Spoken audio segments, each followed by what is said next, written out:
Este es un vídeo motivado una vez más por la rabia y la indignación. Preferiría no tener que hacerlo, pero no puedo estar callado. Ahora bien, para evitar la censura del mundo libre en el que estamos, algunas cosas ya no se pueden decir directamente, así que tendréis que leer un poco entre líneas y hacer algunas deducciones vosotros mismos. Confío en vuestro criterio. Bien, primero los hechos. El 8 de marzo, la Embajada de Estados Unidos en Moscú alertó a los ciudadanos estadounidenses del riesgo de que se produjera un atentado y les instó a evitar las grandes concentraciones de gente durante las siguientes 48 horas. La advertencia decía textualmente que estaban siguiendo informes de que extremistas tenían planes inminentes para atacar grandes multitudes en Moscú, incluyendo conciertos. El mensaje está aún en la web de la embajada. De ello podemos deducir que las autoridades estadounidenses tenían conocimiento de que se iba a producir un ataque. Sabían que extremistas planeaban cometerlo y por motivos X no estaban de acuerdo con la operación. De lo contrario, no habrían avisado a nadie. ¿Cuáles son esos motivos X? Os toca deducirlo a vosotros. Seguimos con los hechos. En aquellas fechas no se produjo ningún atentado.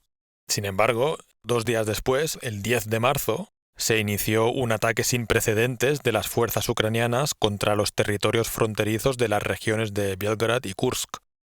En los primeros días se sucedieron varias oleadas en las que pequeños grupos de combatientes ucranianos se adentraban en territorio ruso, alcanzaban pequeñas localidades fronterizas como Kazinka o Spadaryushina, eran liquidados y vuelta a empezar. También se iniciaron los ataques sistemáticos de misiles contra la ciudad de Belgorod. El objetivo estaba claro: conseguir adentrarse en territorio ruso en vísperas de las elecciones presidenciales. Ello no solo supondría un éxito mediático, sino también una forma de influir en la sociedad rusa, transmitiendo el mensaje de que Putin es un líder incapaz de defenderos, Putin os ha traído la guerra, etc. Ucrania perdió en esa ofensiva unos 1000 combatientes sin éxito ninguno.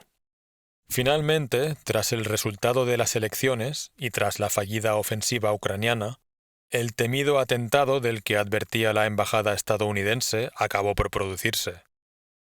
Y tengo que decir que somos muchos los que temíamos, es más, estábamos prácticamente seguros, de que, en la medida que el actual régimen post-Maidán fracasase en sus operaciones militares, aumentarían los ataques indiscriminados contra objetivos civiles, como está sucediendo en Belgorod, y pasaría algo en el interior de Rusia, probablemente en Moscú.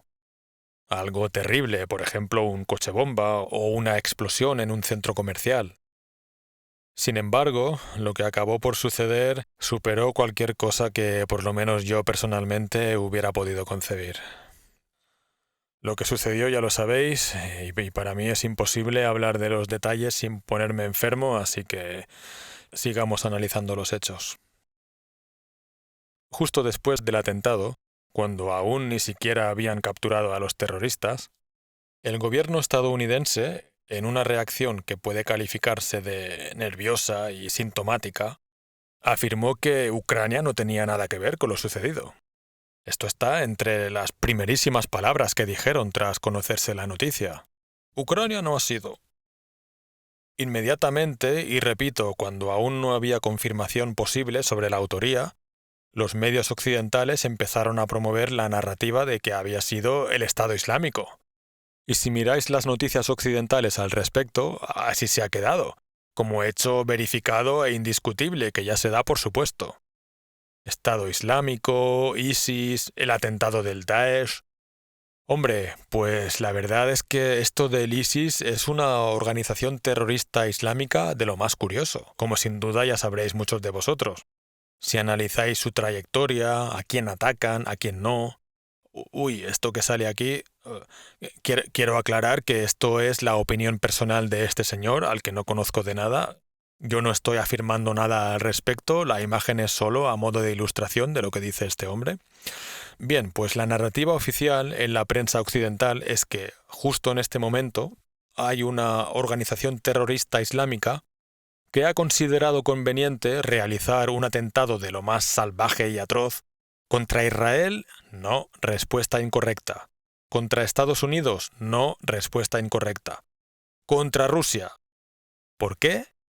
Pues porque Rusia interviene en Siria, te dicen los agudísimos medios occidentales. Pero Estados Unidos también interviene en Siria.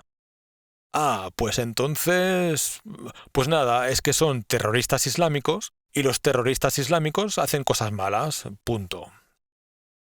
Si recordáis la lógica de mi videoparodia sobre las noticias occidentales, pues ese es el nivel. Nivel de guardería, pues no sé, porque hasta los niños pequeños saben establecer relaciones lógicas.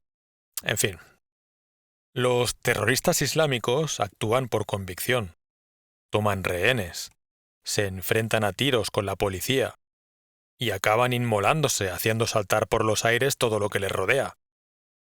Estos, en cambio, explican ellos mismos que fueron reclutados por un predicador musulmán a través de una aplicación de mensajería, quien les ofreció la cantidad de 5.000 euros por el trabajo. Ya habían recibido la mitad por adelantado. Es decir, que la motivación para cometer aquella salvajada fue simplemente la promesa de unos miles de euros. Este curioso predicador les indicó dónde encontrar las armas, y tras hacer lo que hicieron, salieron huyendo en su vehículo. ¿Hacia dónde? ¿Hacia el Cáucaso, donde quizás les esperaba una célula islámica de los antiguos combatientes de Ichkeria? No, respuesta incorrecta. ¿Hacia las repúblicas bálticas para salir del país como hizo la asesina de Daria Dugina? No, respuesta incorrecta. ¿Hacia un país en guerra? Por supuesto, qué mejor opción que esa. Fueron detenidos en la región de Briansk, cuando ya llevaban recorridos unos 400 kilómetros por la carretera que lleva hasta la frontera ucraniana, cuando les faltaban ya 100 kilómetros para llegar. Lo dicho, las conclusiones que las saque cada cual.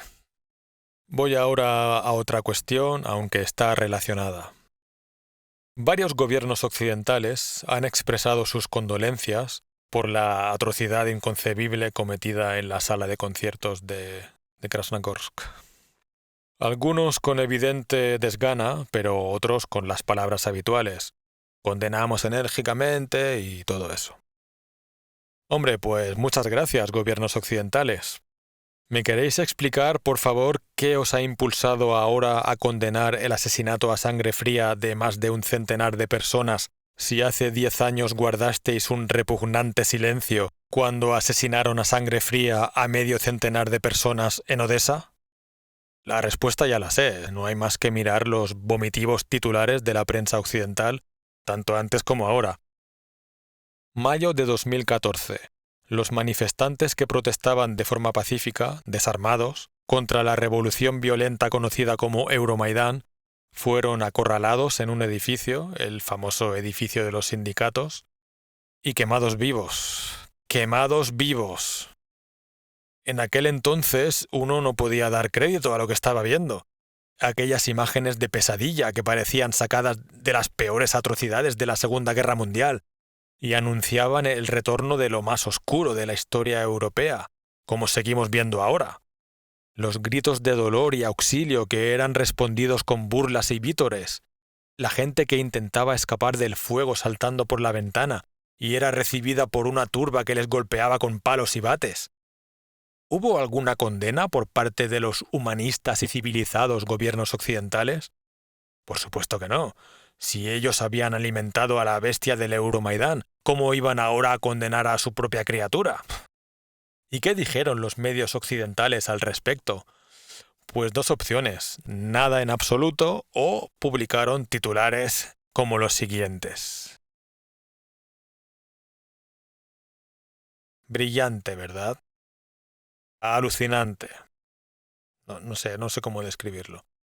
Cualquier persona que leyera titulares así, y sabéis que la mayoría de la gente solo lee los titulares, se haría rápidamente la idea de que allí, en medio del lejano follón ucraniano, había unos tipos malvados, unos prorrusos, probablemente armados con Kalashnikovs, que habían provocado medio centenar de muertos, porque ya se sabe que los prorrusos siempre van haciendo esas cosas por ahí. A nadie se le ocurriría pensar que los más de 50 muertos eran precisamente esos prorrusos y que eran personas normales, desarmadas, hombres, mujeres, jóvenes y viejos. ¡Quemados vivos! Creo que estos titulares que os he puesto deberían pasar a la historia como cúspide del cinismo y la manipulación de los medios de propaganda occidental. De hecho, espero que algún día se estudien precisamente así, con horror, con desprecio y con asombro por el hecho de que tanta gente se dejase influenciar por semejantes medios. Bien, pues 10 años después seguimos igual o peor. Esta vez sí ha habido condena de algunos gobiernos occidentales, porque la cosa era difícil de ignorar, había que decir algo, pero condena acompañada de varias tesis que la maquinaria propagandística se encarga de difundir. Primero de todo, no ha sido Ucrania. Y si no ha sido Ucrania, pues ha tenido que ser el Estado Islámico. Claro, ¿quién si no? Segunda tesis. Putin no debe usar ese pretexto para intensificar la guerra contra Ucrania. Lo cual es absurdo porque, vale, imaginemos que Putin les hace caso y no usa ese pretexto. Pero hombre, en este momento continúan los ataques contra Belgrad, ha habido un ataque masivo contra Sebastopol, y si eso no es motivo para intensificar la guerra, pues no sé qué puede ser. Desde luego, por muchísimo menos que eso, el humanista y civilizado gobierno de Estados Unidos habría lanzado una bomba atómica por lo menos. ¿Os imagináis lo que le pasaría a cualquier país que atacase con misiles una ciudad estadounidense? Hombre, por favor. Por cierto, hablando de bombas atómicas, imagino que el filósofo con muchas comillas, Slavoj Žižek, estará contento, ya que hace poco declaró que había que dar a Ucrania armas nucleares para que eliminase a esos fanáticos cristianos y no sé qué más delirios similares. Imagino que todo un señor filósofo entiende que las armas nucleares no caen solo en la cabeza de la gente que le cae mal, sino que matan indiscriminadamente a cientos de miles de personas, incluyendo niños, mujeres, ancianos.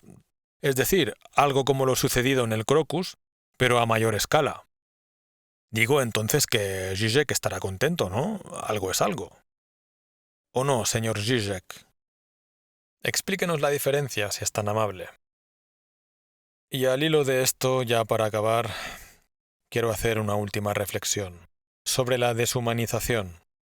Muchos de vosotros seguro que estáis al corriente de cómo reacciona una parte significativa de la sociedad ucraniana, y no digo toda, pero sí una parte significativa, ante cualquier desgracia, sea la que ocurre en Rusia. Lo sabéis, ¿verdad? Con bromas, con celebraciones, haciendo memes, poniendo nombres macabros a platos en restaurantes, haciendo fiestas que hacen alusión a lo que sea que acaba de suceder en Rusia, etc. Joder, si hasta estuvieron varios días degustando la noticia de que un turista ruso había sido devorado por un tiburón en Egipto. Esto no es nada nuevo, ya en 2014 hacían bromas sobre escarabajos churrascados en Donbass y cosas así. Os puedo asegurar que nunca he visto nada de esto a la inversa. Evidentemente, si nos ponemos a buscar y buscar y buscar, seguro que al final encontramos a algún idiota que ha hecho bromas similares cuando, por desgracia, ha habido víctimas civiles en Ucrania. Pero que una proporción tan grande de la sociedad rusa hiciera estas cosas y que salieran incluso en televisión, os aseguro que no. Y os dejo con estas declaraciones de la exministra de Exteriores de Austria, Karin Kneißl, creo que se pronuncia así, que actualmente vive en Rusia.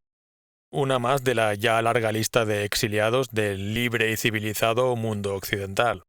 Os diría que la siguieseis en su canal de Telegram, pero los que estáis en España ya sabéis. Mundo libre, libertad de expresión y todo eso. Lo dicho, que cada cual saque sus conclusiones. Cuidaos y hasta la próxima. ИГИЛ не имеет к этому никакого отношения. Это необычный террористический акт, которому причина идеология.